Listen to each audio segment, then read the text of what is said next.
Honeywell Cinema Club, Episode 9, Take 1.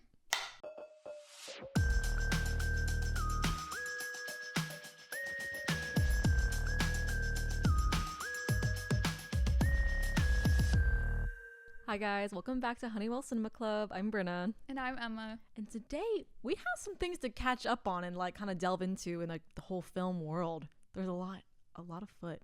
I feel like we got to talk about it. Yeah. First of all, Wuthering Heights. It's happening. Whether we want it to or not, it's happening.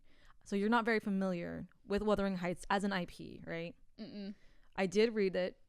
It is one of my favorites. I am pretentious and I love this book. But it's just one of those classical gothic despair, sadness, depression, romance, like will they, won't they books. But the thing is that one of the biggest plot points and themes is like oppression and racism and alienism against the part that Jacob Elordi plays. So the big problem right now in the community is like, so like the whole point of the book is like why they can't be together is that he is not a white man. Oh. And Jacob Elordi is in fact a white man. So that's the tea. And that's like part of the big reason why people are like, what's happening? Because I do love Emerald Fennell's work. Did you watch Saltburn? Yes. Love. Like I loved it. I think it's very fun. Googie crazy fun. Cult. Love. Cult. Cult. And I love the book Wuthering Heights. It's very bland. Like I would never recommend it to someone I didn't know their taste to, but I love it. I genuinely love like a book where nothing happens basically and it's just vibes. But the problem is like, so people have been asking like, hey Emerald, like why do we cast our king Jacob Elordi as Heathcliff, as this guy who is very clearly not a white man? And she did have an interesting answer to say on this red carpet. She was like, when I read it many years ago, like I think she was like a younger girl reading this, it's also interesting, the title is in quotation marks. Yes. So people are like, oh, maybe it's like the main girl, Margot Robbie, is reading Wuthering Heights and imagining herself in this like fantastical romance. Like, and that's been a theory that's been happening. But it's looking like mayhaps not. It's looking like mayhaps Emerald Fennell is saying there's no correct way to adapt this book because it is so long and it takes place over like 3 generations almost of people. And so she's saying, I wanted to cast someone who I pictured when reading Wuthering Heights. So she's saying that basically her younger self pictured someone hot like Jacob Elordi. And that in itself isn't the worst thing to say. But it's not the best. But it's not the best thing to say. Yeah. And it's just like, that's not the point of the book. Yeah. And that's like the whole point of that whole story. Like that's the whole depression, the sadness, the why they can't have each other. Interesting. It's funny because as somebody who hasn't read it and hasn't like really known a lot about it to digest what everyone's saying, I've seen a lot more things about people having a problem with like Margot Robbie because isn't she supposed to be like really young in it? So that is, I think that this part is valid for Emerald's reasoning. Like it does take place over like these people's lifetimes, and it's like it's them as kids, it's them as young adults, it's them when they have kids, and it just like keeps going. It's a generational trauma of like these people never getting it right. So I do believe, yes, the book is dense, there's a lot of time covered, and that is true.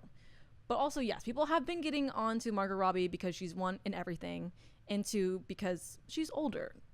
And I see that problem, but also I definitely want to not include older women, because there's that thing like where older women, they age out and then they never get cast as that too. So that I'm like wary of. But yes, there's also that. So right off the bat, there's like a bunch of things about the casting of this. And it's just very interesting to see an adaptation of a book so well beloved and well known, and how you can cope as an author or as a director and how you're going to produce it. Because do you want to do it as truly faithful to the books like Percy Jackson is like kind of doing this time around, but also changing things like how you're telling me, because I'm not watching it, but you're telling me about it.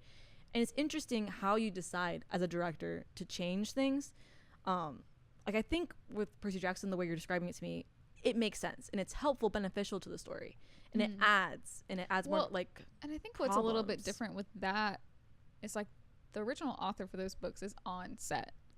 So I feel like he's had, you know, over 10 years to think about what he would have done differently. So now it's kind of an opportunity for him to change it. Whereas like Wuthering Heights, it's kind of more like fan adaptation. It's true. You know? Yeah. I think that's really, really true. But I think it'll be a great film. Visually, I just think yeah, it as an adaptation may have not been the best. Yeah, because the trailers, if I was going in blind, like if Yeah. I didn't know, I would be freaking, and I'm still low-key freaking out. Like the visuals are insane. I love Jacob. I love Margot. If I didn't know anything about the interesting choice for casting or have this like knowledge, it's so good. Like her vision's insane. This DP, insane. Like the colors they use is crazy. The colors, like everything that I've seen of it, I'm like, it's gonna be a visually stunning film, and I think it's gonna be like great acting and probably great writing, just based on like Saltburn and things that she's done. But it is interesting. You're kind of putting a lot on the line as a director, adapting something that so many people do love. Yes, it's so and then scary. Not being like on the nose with it. To be like, well, I'm just kind of doing it my way, which is cool, but you're like taking a big risk by doing that with like trying to still have an audience popularity. It's true. I'm very interested to see how it turns out. But did you see the videos about the set design for Margot Robbie's character's room? No. Oh my god. Okay, so they're doing like a collab with Airbnb, I think. So they're like, oh, you can like win a free trip to stay in Kathy's bedroom, and it's like with Jacob Elordi's bathwater. Yeah, literally. And I'm like, and it's a stunning room. Like you've definitely seen it in the trailers. Like she's sitting at her desk. It's very plain pink. They did like the craziest thing for her room. So her wallpaper is they took Margot Robbie's skin and they did like a very close-up photo of it and enlarged it, and they made the walls Margot Robbie's skin. I'm serious. It's weird, but I like it. But it's like because she is so plain and like naked, almost in a sense, like invulnerable. I don't know, but they literally took Margot Robbie's skin and made it the wallpaper of Kathy's bedroom, and then they made it an Airbnb collab. That's crazy. I know that. So many movies. I know we've talked about this a little bit before with like the Marty Supreme stuff, but like so many movies are getting so creative right now with marketing. It's insane. Which is like you kind of have to right now with how movies are distributed and like getting people back in the theaters. But like I've been seeing a lot of like the Airbnb collabs, or just there was another collab you were telling me about with Wuthering Heights. Yes. But what was it?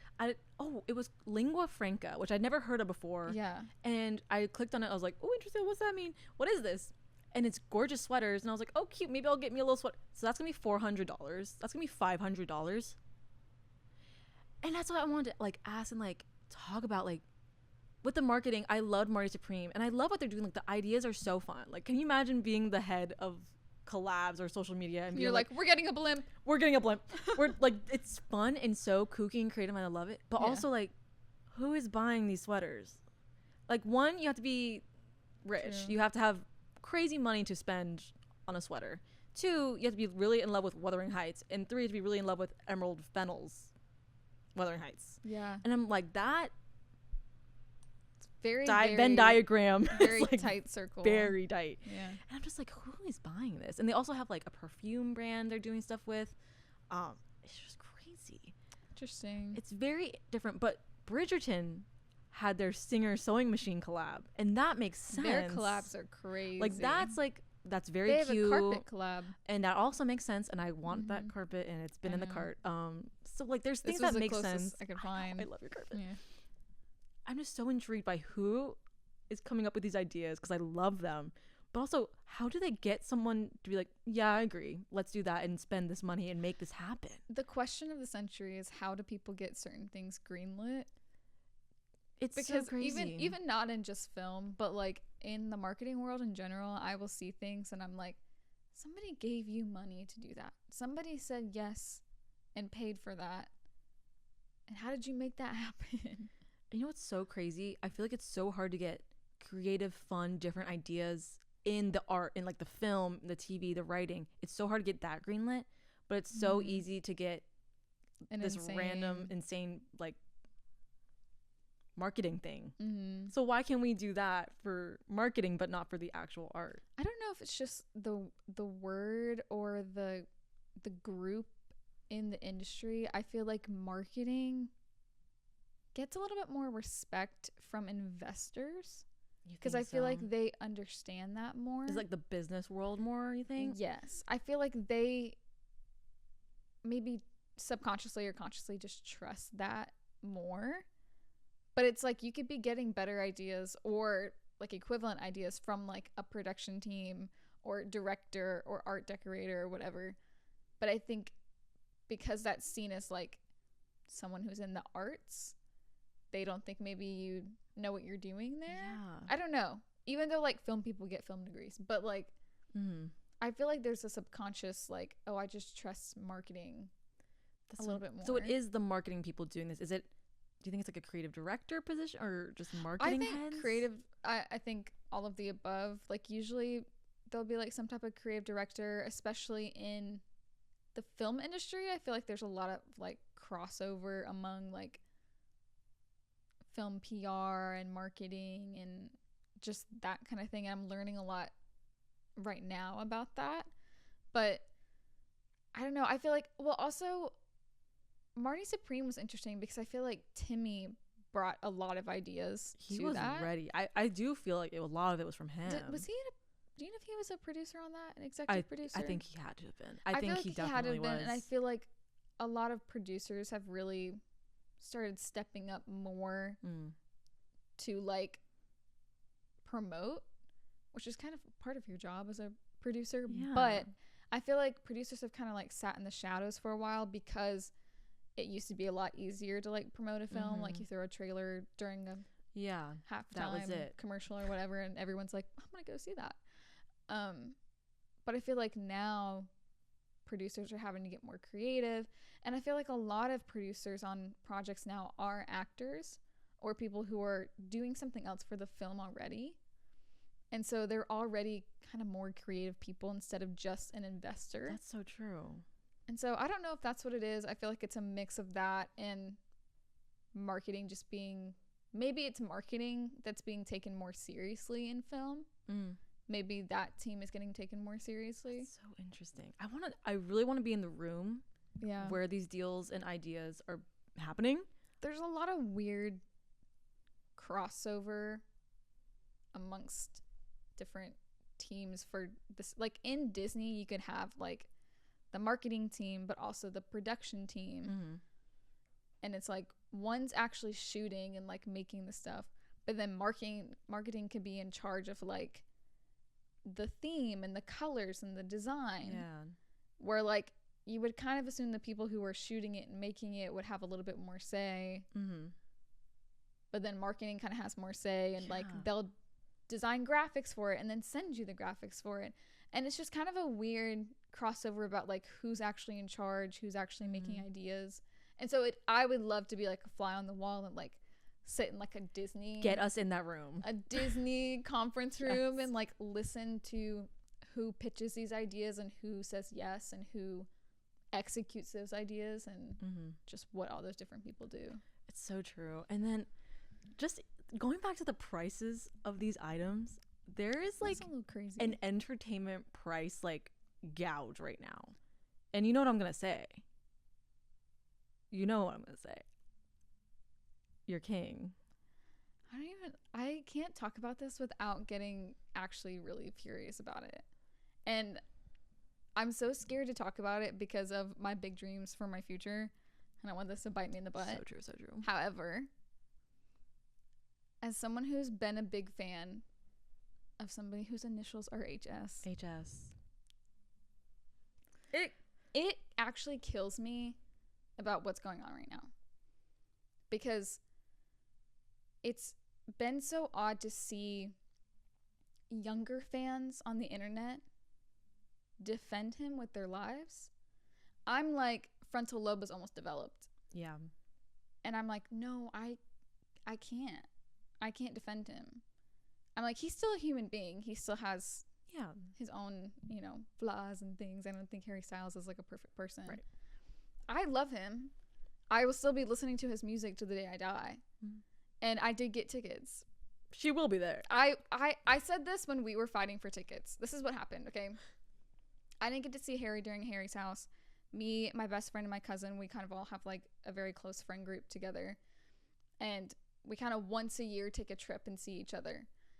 And so when Harry dropped the new single, we were like, so we're all going to take a trip and we're all going to see him on tour this year. It will be happening. Then he announced it was going to be like 5 cities residencies.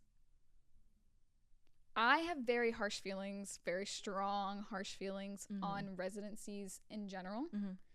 I understand, especially somebody who's been touring since he was 16, the idea of like being in one city for a couple months, doing the thing that you love, playing shows, but not having to travel.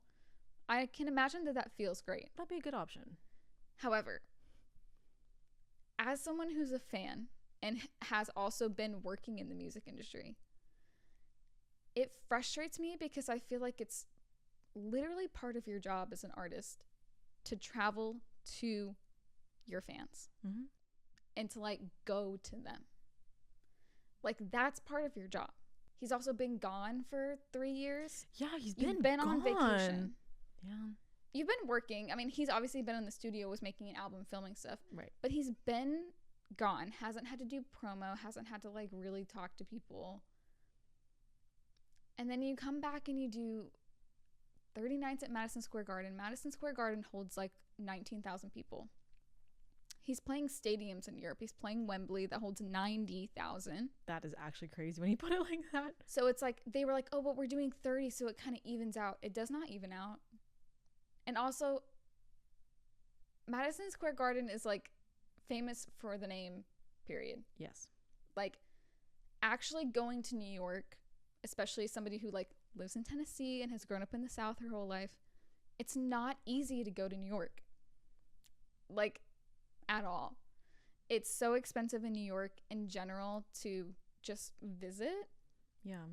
But especially when like you're doing a residency in that place and that city knows that you're a big artist who's going to be there for 30 days. Hotel prices are already going to be doubled. Restaurants are going to be like all filled up, so you're going to have to go somewhere else. Or like everything's just going to be more difficult. Plane ticket prices are going to be more difficult. Yeah. And so you're asking me to not only spend an insane, ridiculous amount of money to see you perform for an hour and a half, but you also want me to pay for overpriced tickets for a plane, for overpriced hotel to share with my friends, to like pay for food while I'm in town. Ubers, getting Then you're to also and going to fro. ask me to pay $50 for a cheap t-shirt at the show. Ooh. Like, that's what really frustrates me. Yeah. You've made this experience that's like one of the only experiences, especially right now, that gathers people for one purpose. That for me is like the one place where I feel like I can actually have fun and not think about literally anything. The only other place I feel that really is at a movie theater. Yeah. That I can just forget about everything. And we were talking like, we got tickets, but I feel like the whole trip we're going to be talking about how frustrating it is. That's true. And we're That's going to be the whole time. Jumping and having fun, but it's like in the back of your mind, you're going, I can't believe I paid this for this. Yeah, that's really true. Even though I love him. Yeah. And like, I might get internet hate, but I love him so much and I love his music. And his whole entire brand is treat people with kindness. His whole entire brand has been, we are here in one room together, be whoever you want to be. The fans have made his shows so unbelievably unforgettable, putting on like amazing outfits, creating dances to his songs. They made like this basically like line dance type of thing. Oh my god, I did not know that. It's so cute. Like, it's a whole thing. He learned it. He did it on like the last night of tour on stage. It was such an unforgettable experience that I've only ever experienced at a Taylor Swift show. And that was another thing. I keep seeing all these things online about oh, well, you would have paid that for Taylor Swift. So don't be talking like this is just how music is and what artists do. First of all, I did pay about what I paid for Taylor for the Harry Styles show, which was $300. And I'm going to be honest about that. We got very lucky. It was lower bowl ticket for $300. When we first got into it for the first round, it was $1,300. That is insane. The same. So dynamic seats. pricing was on. Same section when we got into it later in the day. We got it for about $300. But Taylor's show was like 3 hours long. She had costume changes. She had dancers, background singers. The set is like insanely huge. Also 2 openers.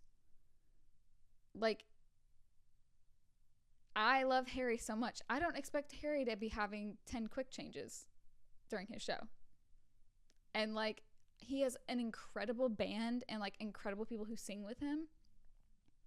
But when I look at Taylor's show, I know what I'm paying for. You can see it in front of you. I see it and I'm like, I can't believe I only paid $300 for this. Like, I see what I'm paying for. Like, the amount of people who work on tours, who leave their families and like set up that show before and then take it down after people leave. Also, just like her jumping under the stage, like there's so much tech. It's almost like a Broadway show. And so I'm like, I will gladly pay for that. Me going to see Harry Styles play for most likely about an hour to an hour and a half. Singing songs I love, having a great time, but paying that same price and also having to fly to New York and pay for New York. It's a lot. It's a lot. It's a lot. Especially, you know, it's a lot for me right now. Right. But just in general, it's a lot to ask of your fans and then be like, the tour is called Together. And the whole thing is like, we belong together. And I'm like, do we? Stop. I didn't even know that. That's the tour is called Together. She said, do we? Do we? Do you want us there? Or do you just want people who can like afford your tickets and say they went to a Harry Styles show to be there? It just does seem like the art is becoming less and less accessible at a time when we need it most. It's very scary. Makes me so mad because it's like you took something that the fans created and now made it something that we have to like empty our bank accounts for. Something that you know we've waited for 3 years to do. So we're gonna pay it. And I think that's what makes me more mad is like, he hasn't said anything and I don't think he will say anything. I know a little bit about like connections he has in the industry, so I feel like there was no chance ever that he was ever going to say anything. But then I keep seeing these things now about like, oh, $1 from every seat at the Wembley show is going to this charity or whatever. And I'm like, that's not fixing it. If you think that makes it better, that actually makes it worse. Why is it $1? Yeah, wait, it's literally $1? It's literally $1. And he just announced his one night only show, which he's done that for his last, I think he did it starting with Fine Line and did Fine Line in Harry's house. But it's like the night that the album comes out, he does one night somewhere and the tickets are like super cheap, like $25. Oh, cool. And he did it for the other ones. So he just announced that. And it's in Manchester at Co-op Live, which is an arena that he actually owns part. Oh, interesting. In. And which Manchester was not on the tour, so it's another tour date.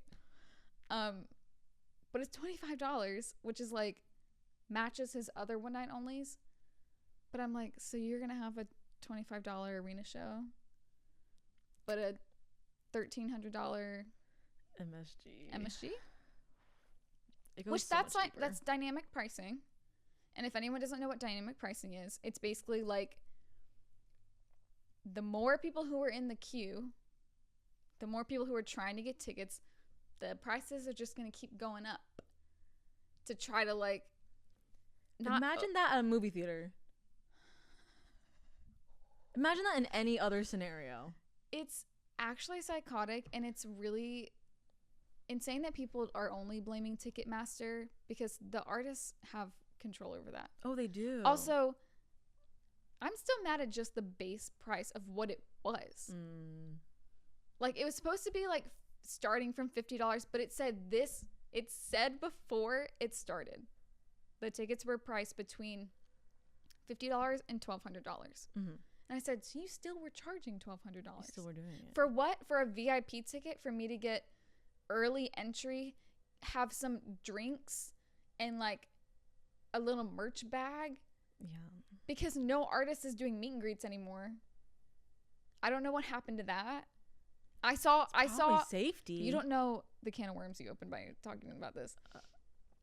The one thing, not one thing, but I was on Twitter the other day and someone had basically shown a picture of how much they paid for a One Direction meet and greet ticket. Oh my God, stop.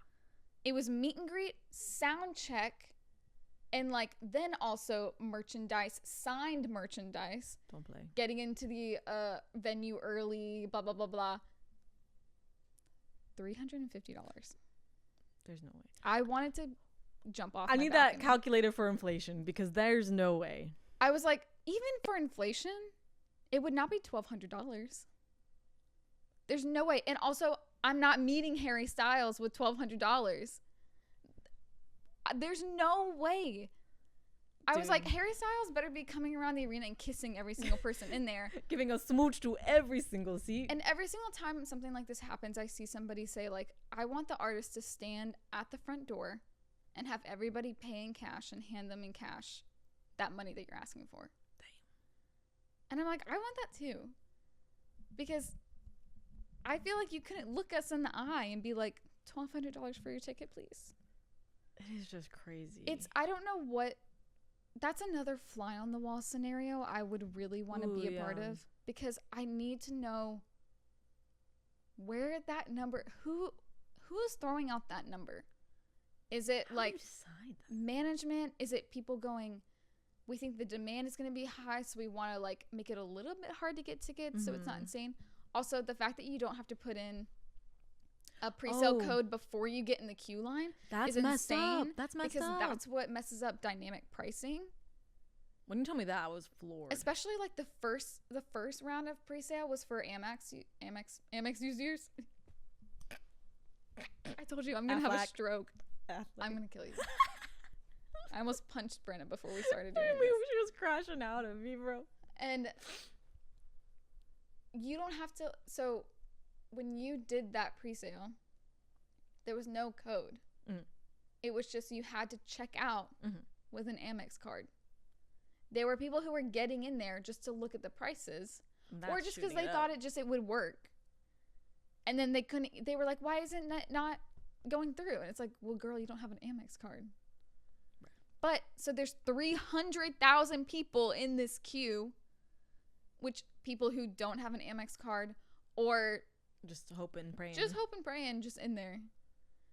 And I'm like, you should have to put in a code before you even get in the queue. Yeah. The queue should be only. That doesn't make sense. Why can people get in the line who can't buy the tickets? That is bizarre. That's bizarre. That doesn't make any sense to me. Dang.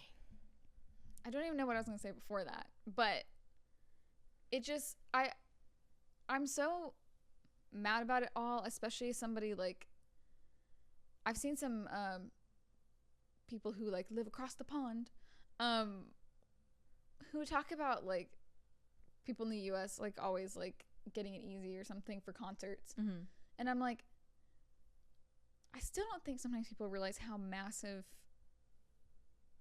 of an area the US is. Yeah, it is. Because even when I was living in Alabama, like the closest concert would be Nashville or Atlanta. That's still like a 3-hour drive, 4-hour drive that I'm still having to pay for hotels and like just driving there. And so I don't know, it's just so hard. It was already not like the most convenient thing to go to a concert. And now making it even more inconvenient, knowing that we're going to pay the price anyway. I'm like, oh, that's what I was gonna say. Is I don't know where these base prices come from in the first place. Yeah, how are you making that? Like, I'm like, because you have somebody like Olivia Dean, who's I would ride or die for her, who fought at Ticketmaster, got people to have like, I think, partial refunds to match what her prices were actually supposed to be. This may be misinformation from what I saw on the internet. She's playing Madison Square Garden a month before him, and her prices are so different. I'm sure. And I'm like, it's still an arena. I get that it's MSG. It's an arena. 19,000. I'm like, at this point, why aren't you playing stadiums in the US? Yeah. Do a stadium tour. It doesn't have to be like in every state, obviously, but like not even hitting West Coast. And also, if he pops up later with them calling this a world tour is actually going to send me into oblivion. Yeah. It's not a world tour. If he actually ends up doing a world tour after this, I think that's going to make people more mad. You think? I think. I fear. You fear. Because his last tour, it was arena tour first, then like a month or two off, then residencies. I get that. It's like, you've been traveling, now I'm gonna sit, and if you want to come because you can like see it earlier, great, come meet me. But starting after you've been gone for 3 years with like 5 locations for residencies, also 2 of them being in Australia. I love the Aussies, but like, you're gonna hit 2 places in Australia and not 2 places in the US. Damn. What? So you know all the tea. Like, I didn't know anything about the situation until you sat down and told me. And I'm gonna say this too. It makes me more mad for my friends who have been fans of him longer than I have. Like Catherine and Mackenzie, shout out, have been there since day one, since X Factor days. Damn. Catherine has like tattoos for him. I didn't know that. She has tattoos for him. And she was the one who was getting our tickets, and she was like, guys, I don't even know if I want to go anymore. That is because so heartbreaking. It just makes me like upset. And I was like, that makes me so mad for her. Yeah. For someone who's been in love with him for years. And it's like, we would do anything for him. And it's just like, it just feels like it gets thrown in our face that we're just these like little fangirls who would do anything. They're going to pay anything, so just make it $1,200. It's messy. It's messy. It's messy. And then some people are like, well, that's show business, that's music business. And I'm like, it's not always been like that. It's never been like that. It's never been like that. Like, it's insane. Everything changed after COVID. Because more people wanted to be out. More people wanted to have these experiences. And I think it increased demand, but also like social media has made it more in demand. Because people just want to go and then take photos and say they went there. Yeah, it's true. The problem is you're now curating for those people. You're making this experience only accessible to the people who can pay for it, which is the people who don't listen to your music on a regular basis. It's so true. The amount of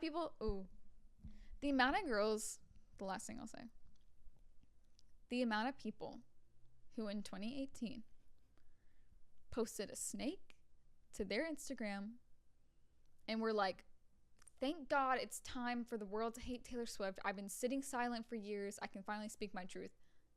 I unfollowed so many people that year. Because if you're going to hate on a woman in the music industry for no reason. Yeah. For no reason other than just thinking she's annoying. That is crazy. I don't care if you don't like her music. Trash talking Taylor Swift, totally different podcast topic. But it made me so mad to see those same exact people at the Eras Tour. In the front row. It is true. I did see that firsthand. We all saw it. It's crazy. On the floor. Yeah. Taking pictures, being like, I'm at the Eras Tour. I have my friendship bracelets. 5 months after the Eras Tour ends, they're like, yeah, I'm kind of over Taylor Swift. It's real. Hey, next time just give me your ticket. It's real. Because I was in the nosebleeds, but I was still dancing my butt off because I knew every single word to every song. Yeah. And what did you know? Shake It Off? Woof. There's just a greater divide happening between the arts and the people who need it. And it used to be so different. Like, there just used to be such a connection with fan and artists, and now it's just so, I feel like I'm so far from my favorite artist now. And I don't need to know everything about your life and your backstory. I understand wanting to make boundaries with the world. Absolutely. You do that. But like, you're not doing meet and greets anymore. And especially Harry, who's like not a social media person anyways, so he's not getting on there interacting with people. Like, you have to pick and choose what you're gonna do, and then you can't ask because for that much money for that. Your shows were the one thing that were making fans feel close to you when you've put up boundaries in every other area, and then pricing them out of that is crazy. It's like, how do you want us to like connect now? And especially now that he's made really an interesting turn in his music style, I'm like, also putting these on sale before the album comes out, assuming that everyone's gonna like the album. Like, I love Harry Styles. I would listen to a song of him like burping for an hour. So real.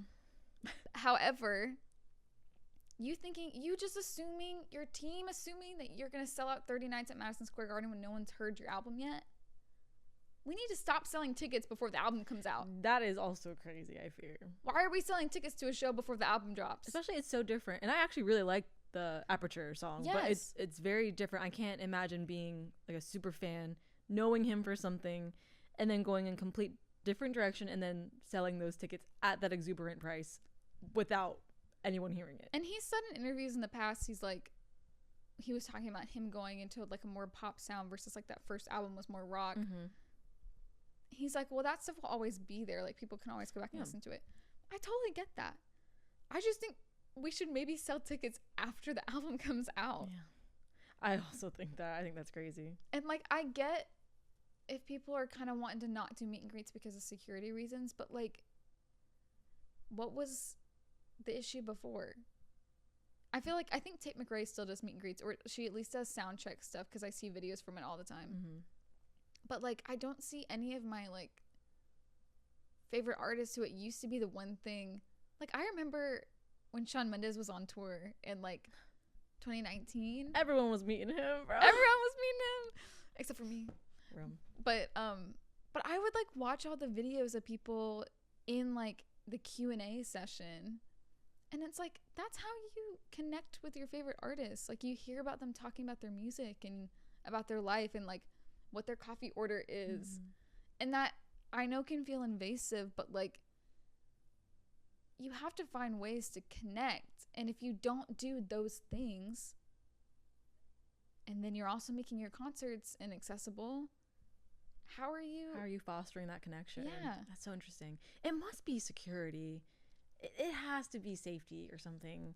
Or they just don't want to do it anymore. I don't know. But everyone at the same time, like even like the smaller artists who aren't at the scale of like Harry, like you're still growing that.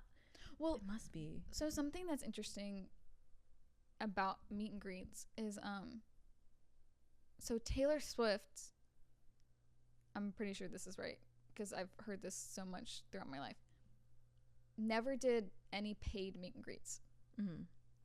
That was never like, you never ever paid for a meet and greet for her tour. She has been social media savvy since she was a teenager. She would stalk her fans on Tumblr. Oh, you did tell me about this. And like Twitter. And would have her team, Taylor Nation, reach out to people and would meet them before the show. Then during the show, her team and her mom would walk around the venue, find people who were like extreme fans, literally like tap them and be like, do you want to come to Rep Room after the show and meet Taylor? Like, I think her mom's usual line was like, have you ever met Taylor? And then you like, when you hear that, you're like, oh my God. Well, because sometimes like some girls have met her because like she used to do like listening sessions at her house too. So like you could also get a DM from Taylor's team being like, hey, are you free this That day? is so insane. And that then used you to get be something then to you do. go to a hotel and you get on a bus that's blacked out and your like phones get taken and then you literally get driven to Taylor Swift's house and you sit in her living room and you listen to the album like a month before it comes out. The secret sessions were like, I prayed every day that I would be in one of those. Dude, there's no way you could do this now. Like, that's so crazy. And we thought she was like massive at that time, you know? And yeah, that's, oof. But it's like for someone like that, I feel like she made up for it by having a 3-hour show. Yeah, that was so see immersive that. with so many different moving parts, you know? Mm. You have to make up for it in some way if you're not doing that. Yeah, there's that give and take, you know? Yeah. It's real. It's real. Yeah. So we're going to end on that note. We are going to record another one after this, so don't judge our repeat outfit offenders right here. Who said that? But thanks for watching. Go ahead and like, comment, subscribe, and we'll see you in the next one. I love you, Harry. Ending that with I love you, Harry. I'm going to meet Harry at like an event in like 3 years. He's going to be like, yeah, remember when you trash talked to me? Remember when you dragged me on Honeywells?